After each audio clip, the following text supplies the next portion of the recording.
Hello guys, good morning all of you. कैसे हैं आप सभी? आशा करता हूँ आप सभी बहुत अच्छे से होंगे। तैयारी भी सबकी लगभग अच्छी चल रही होगी, क्योंकि देखिए टाइम बहुत कम बचा है ना यूपी टेट के लिए।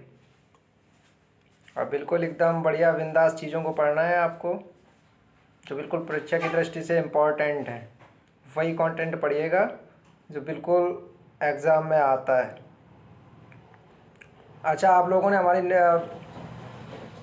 पिछली वीडियो देखी होगी जिसमें मैंने अधिगम के बारे में बताया था, है ना।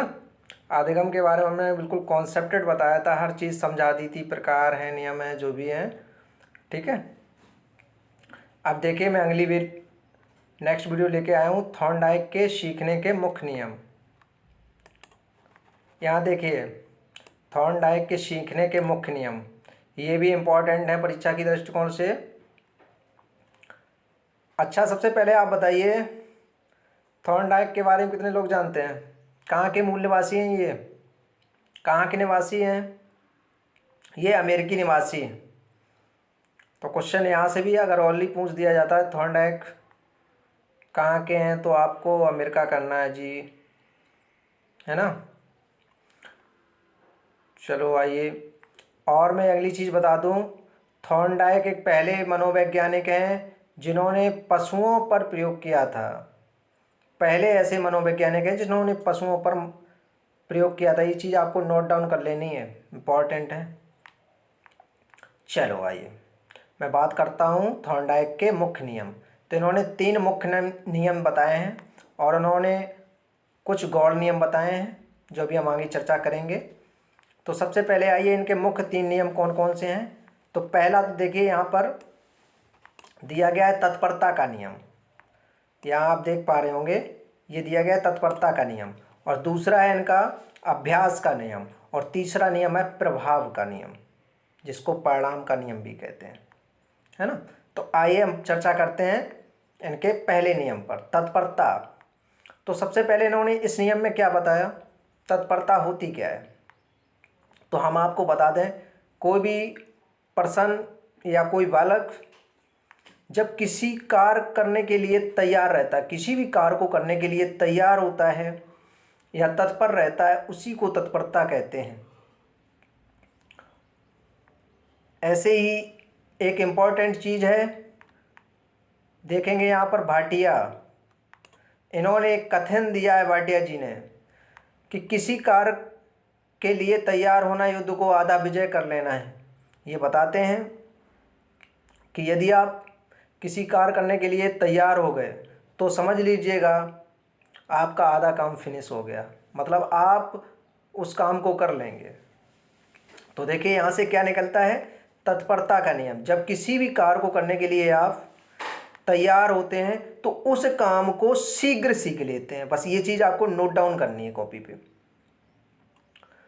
कि अगर कोई भी काम के लिए आप तैयार रहते हैं तो उसको आप जल्दी सीख लेंगे, है ना। यही कहता है तत्परता का नियम। और इसमें एक खास चीज़ है जो मैंने नोट डाउन की है यहाँ पे, ये बहुत इंपॉर्टेंट है। मैंने लिखा है यहाँ पर, 2 वर्ष के बालक को जोड़ बाकी गुणा भाग नहीं सिखाया जा सकता, क्योंकि तत्परता का संबंध परिपक्वता से होता है। एक चीज़ यहाँ याद रखनी है बच्चे, कि जो बालक होता है 2 वर्ष का शैशवावस्था में, तो इसको गुणा भाग नहीं सिखाया जा सकता, क्योंकि अभी बालक उन चीज़ों के लिए परिपक्व नहीं है, अभी उसमें क्षमता नहीं है उन सब चीज़ों को सीखने की। तो इसको इस चीज़ के लिए बाध्य भी नहीं किया जा सकता, ना उसको सिखाया जा सकता है ना। ऐसा नहीं है। तो ठीक है, क्लियर हो गया। यहाँ से भी यार कोई कॉन्सेप्ट क्वेश्चन बनता तो आप ले निश्चित तौर पे कर लेंगे। अब देखिए,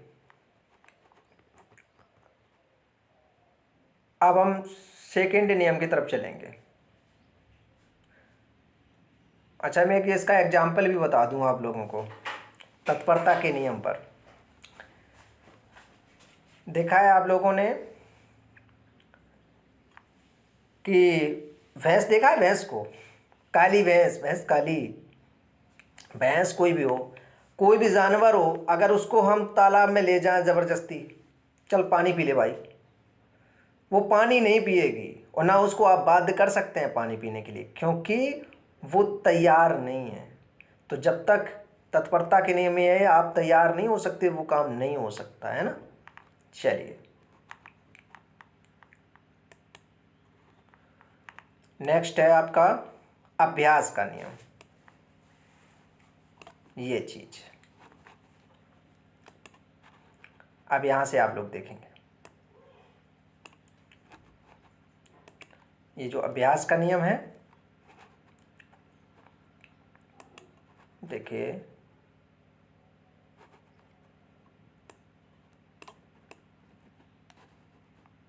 ये रहा अभ्यास का नियम, है ना।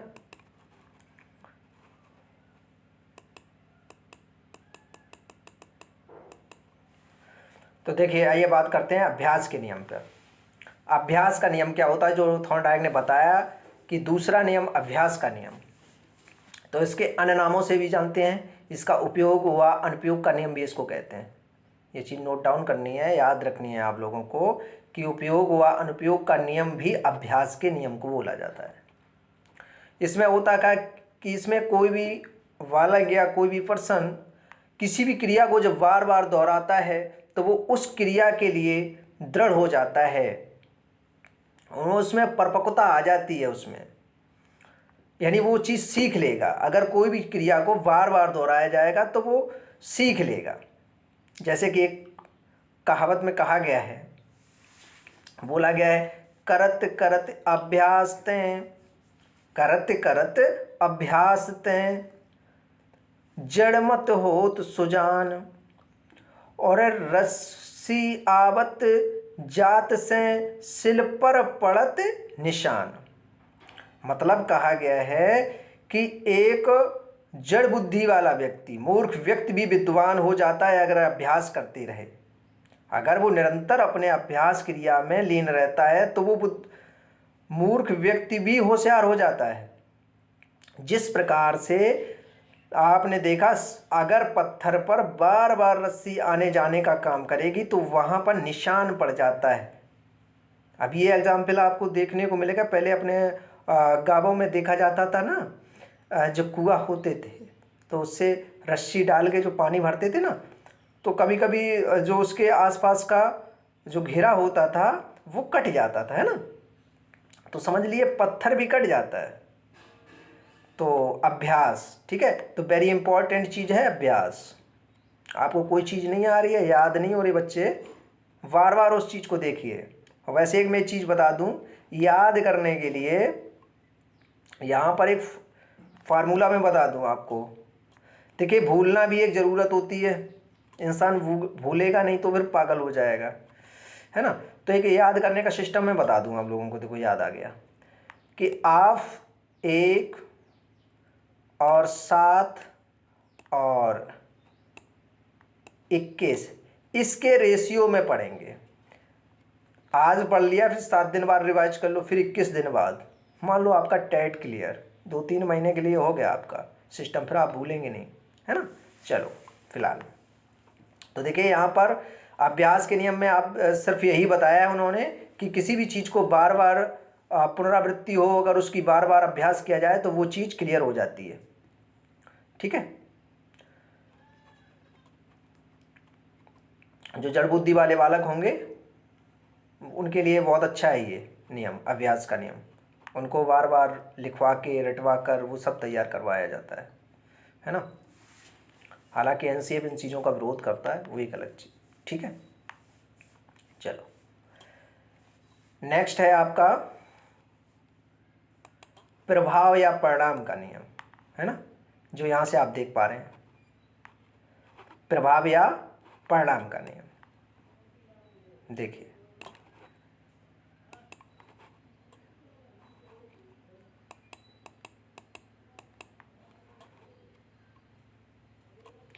प्रभाव और परिणाम के नियम में क्या होता है,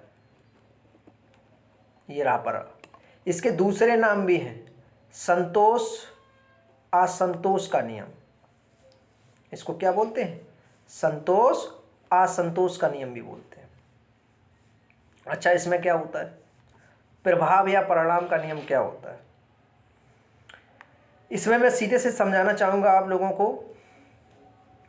आपने देखा कोई बच्चा कुछ भी चीज़ों को सीखता है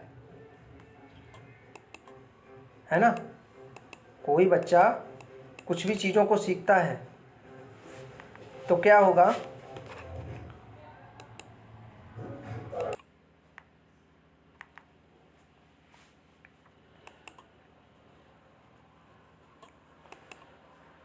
तो देखिए मैं बता रहा था आप लोगों को प्रभाव व परिणाम का नियम। इसको दूसरा नाम कहते हैं संतोष असंतोष का नियम। इसमें क्या होता है, इसमें भी कोई बालक या पर्सन कोई काम करता है तो होता क्या है कि वो अगर कोई काम संतोषजनक हो रहा है उसके लिए, मान लो उसने कोई काम किया, उसमें उसको बाद में पुनर्बलन मिल रहा है ना, उत्साह मिल रहा है, तो वो किसी काम को जब नेक्स्ट टाइम करेगा तो बहुत अच्छे तरीके से करेगा, है ना। नेक्स्ट टाइम जब कोई काम करेगा तो वो बहुत अच्छे तरीके से करेगा। और अगर वो उस काम में विफल होता है तो उसकी जो क्रिया करने की गति होगी एकदम धीमी हो जाएगी नेक्स्ट टाइम, है ना। तो इसलिए कहा गया प्रभाव और परिणाम का। अगर किसी भी कार्य को करने के लिए फर्स्ट टाइम आपका परिणाम अच्छा आता है तो वो फिर काम आप बहुत शीघ्र सीख लेंगे, है ना। परिणाम तो बहुत छोटे छोटे भी हो सकते हैं। चलो अच्छा, मैं एक एग्जाम्पल देता हूँ इसमें कि मान लीजिए कोई शिक्षक है, अपनी कक्षा में पढ़ा रहा है और पढ़ाने के बाद जब 1 घंटे बाद विद्यार्थी बाहर निकलें और अगर विद्यार्थी नाराज नगर लग रहा है कि बच्चे खुश नहीं हैं, नाराज़ हैं, तो आप समझ लेना कि आपकी कक्षा प्रभावी नहीं रही। आपका जो अधिगम है, आपने जो अधिगम करवाया है वो बिल्कुल प्रभावी नहीं रहा। अगर बच्चे खुश हैं तो आप समझ लेना आपने जो भी अधिगम करवाया वो आपका अधिगम सफल रहा, है ना। तो ये होता है प्रभाव और परिणाम का नियम। चलो आइए, ये आपके तीनों रहे थॉर्नडाइक के सीखने के नियम जो मुख्य नियम थे। अब हम बात करेंगे गौण नियमों पर। तो इन्होंने पहला नियम दिया बहुप्रतिक्रिया का नियम। पहला नियम है इनका बहुप्रतिक्रिया के नियम। इसमें इन्होंने क्या बताया, बहुप्रतिक्रिया नियम में इन्होंने बताया कि जो बालक होते हैं वो जब कोई नया कार्य करते हैं या कोई पर्सन कोई नया कार्य करता है तो वो कई तरीके से करेगा, है ना। तो उसके कई तरीके होते हैं काम करने के, उसी को बोलते हैं बहुप्रतिक्रिया का नियम। जब कोई आप नया काम करते हैं तो कोई आपके लिए तरीका फिक्स तो होता नहीं है उसमें, तो आप उस कार्य को या क्रिया को कई तरीके से करेंगे। और जब आप कई तरीके से करेंगे तो उसको ही बोला जाता है बहुप्रतिक्रिया का नियम, है ना। क्लियर हो गया, आगे बढ़े। अब देखिए ये चीज़ आपके लिए बहुत इंपॉर्टेंट है, आत्मीकरण का नियम, जिसे कहते हैं आत्मसात करना। ये चीज़ इंपॉर्टेंट है परीक्षा की दृष्टि से, नोट डाउन कर लेना आप लोग। इसमें क्या होता है, इसमें नवीन ज्ञान को पूर्व ज्ञान से जोड़कर आत्मसात करना होता है। वो कैसे, मैं बता दूं। आपने देखा कि जैसे आप पहले साइकिल चलाना सीखे, जो लोग पहले साइकिल चलाना सीखे हैं फिर बाद में उन्होंने मोटरसाइकिल चलाना सीखा, बाइक, है ना।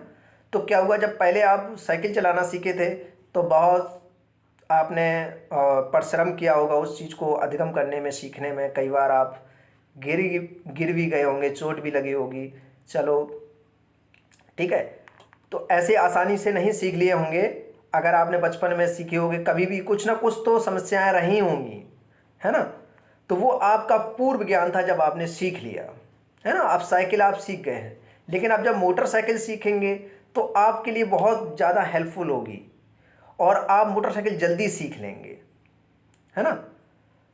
और शायद आपके साथ कोई भी दुर्घटना भी नहीं होगी, आप गिरने के बहुत ज़्यादा चांस नहीं होंगे। क्यों नहीं होंगे, क्योंकि आपके अंदर पूर्व ज्ञान है कि आपने साइकिल सीखा है।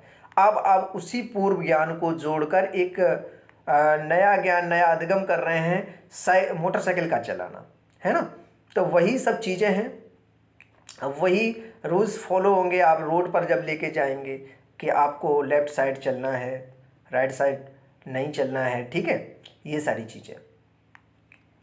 तो ये सब पूर्व ज्ञान और नया ज्ञान को, पूर्व ज्ञान को जोड़कर नए ज्ञान में उसको आत्मसात करना होता है, ठीक है। और तो मैं आशा करता हूँ आप लोगों को ये चीज़ समझ आ गई होगी। चलो, ज्ञात से अज्ञात की ओर, है ना। तो हमें ज्ञात थी जो चीज़ें, फिर हमने अज्ञात भी चीज़ों को सीख लिया इसको जोड़कर, है ना। तो ये भी आ जाए यहाँ पर, मैंने एक बार क्वेश्चन आया था इसलिए यहाँ पर मेंशन कर दिया इस चीज़ को।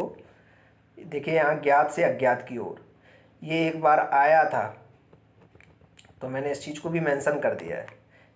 ये आत्मीकरण का नियम है या आत्मसात करना, इसी को कहते हैं ज्ञात से अज्ञात की ओर, है ना। क्लियर। चलिए नेक्स्ट है मनोवृत्ति क्रिया का नियम। मनोवृत्ति का तात्पर्य मस्तिष्क होता है, जो आपके मस्तिष्क में संप्रत्यय बनते हैं, बहुत सारी क्रियाएं होती हैं, वहाँ से होता है। मैंने एक देखिए एग्जाम्पल लिखा है आप लोगों के लिए, बहुत अच्छा है, शायद आप इसको याद भी रखेंगे। मन के हारे हार, मन के जीते जीत है ना। कि आप कोई भी काम या कोई क्रिया करने जाते हैं और मन में अगर ये हार हो जाए कि मैं नहीं कर पाऊंगा इसको, मैं नहीं, मुझसे नहीं होगा। बहुत सारे लोग होते हैं, है ना, पहले से बोलते थे अरे बेटा तुझसे नहीं होगा ये वाला, तेरे बस का है ही नहीं, हाँ तुम कर ही नहीं पाओगे, है ना। तो मन में हार गए आप, फिर आप उस काम को सीख नहीं सकते, और सीख भी गए तो बहुत टाइम लगेगा और आप परफेक्ट नहीं हो सकते, है ना। और अगर मन के जीते जीत है और आपको लगता है कि आप इसमें सफल हो जाएंगे और दूसरे व्यक्ति खूब कहते रहे बालक तू नहीं कर पाएगा, तेरे बस का काम नहीं है, और तुम्हें लगता है कि हम जीत जाएंगे, ये कर लेंगे।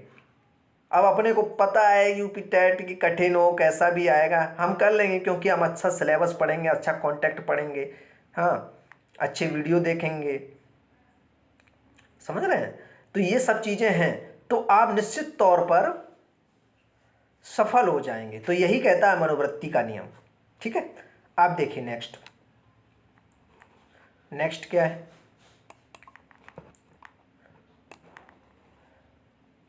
नेक्स्ट है आंशिक क्रिया का नियम, है ना। देखिए यहां से आंशिक क्रिया का नियम,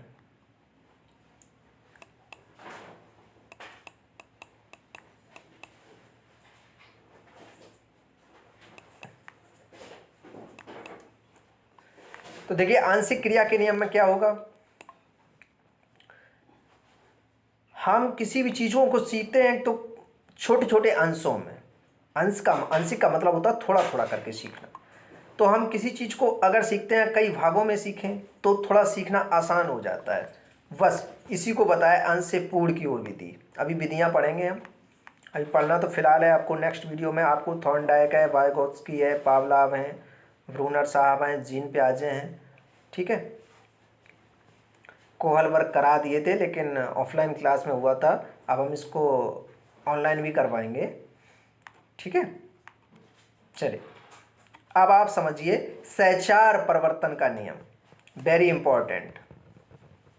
यहाँ देखिए ये जो आपका सहचार परिवर्तन का नियम है, ये बेटा बहुत इंपॉर्टेंट है परीक्षा की दृष्टि से। अच्छा ये होता क्या है, ये सारी चीज़ें तो आप समझ सकते हैं, लेकिन ये क्या होता है सहचार परिवर्तन का नियम। पहले की गई क्रिया अगर उसी के समान दूसरी स्थिति में करनी हो उसको बोलते हैं सहचार क्रिया का नियम। अच्छा कैसे, आपने देखा होगा, चलो एक मैं एग्जाम्पल लेता हूँ माँ का, कि अब माँ जो होती है, माँ है ना, उसको अपने बेटे के प्रति ममता बहुत होती है ना, सभी को पता है। भगवान ना करे कभी किसी के साथ कैसे ऐसा हुआ हो या ऐसा हो, लेकिन मैं एग्जाम्पल के लिए आपको बता रहा हूँ कि कोई बेटा अपनी माँ से जब बिछुड़ जाता है, मतलब इस दुनिया से अलविदा हो जाता है, तो माँ बहुत रोती है ना, बहुत रोती है उसको देखकर, बेटा है चला गया, ठीक है। फिर क्या होता है, मैंने कहा पहले कभी की गई क्रिया, अब उसने क्रिया की, बहुत रो रही है उसको देखकर, अब वो लौटने वाला नहीं है, ठीक है। लेकिन कुछ समय पश्चात फिर कभी वही सिचुएशन आने पर, कभी जब उसको याद आएगी, वो सिचुएशंस आएंगे और उसके सामने जैसी बेटे की फोटो दिख जाएगी उसको, फिर वो रोने लगेगी, वो क्रिया करने लगी रोने का काम। पहले भी रो रही थी उसको देखकर, फिर जब कुछ समय पश्चात फिर वो रोने की क्रिया हो जाती है। उसी को कहते हैं सहचार परिवर्तन का नियम, मतलब पहले की गई क्रिया को उसी के समान दूसरी स्थिति में करना। अब वो फोटो देख के रो रही है ना, तो उसको कहते हैं सहचार क्रिया का नियम। हाँ, एक बार यहाँ से आया था क्वेश्चन सीटेट में, क्लियर। तो देखिए आज मैंने आप लोगों को थॉर्नडाइक के बारे में बताया। थॉर्नडाइक ने जो भी नियम दिए, 3 मुख्य नियम, 5 गौड़ नियम, उनके बारे में मैंने अच्छे से सीखा। अब नेक्स्ट वीडियो में हम थॉर्नडाइक के तमाम मनोवैज्ञानिकों को पढ़ेंगे। और बस मैं आप लोगों से इतना कहना चाहूँगा कि आप हमारे इस वीडियो को शेयर करते रहिए, सब्सक्राइब करते रहिए, ज़्यादा से ज़्यादा मात्रा संख्या में आप लोग सब्सक्राइब करें, ठीक है। यही मैं आप लोगों से उम्मीद करता हूँ। और आने वाले त्योहारों की आप सभी लोगों को बहुत बहुत बधाई, बहुत बहुत शुभकामनाएँ। उसके बाद में आने वाली यूपी टेट एग्ज़ाम के लिए भी आपको बहुत बहुत शुभकामनाएँ।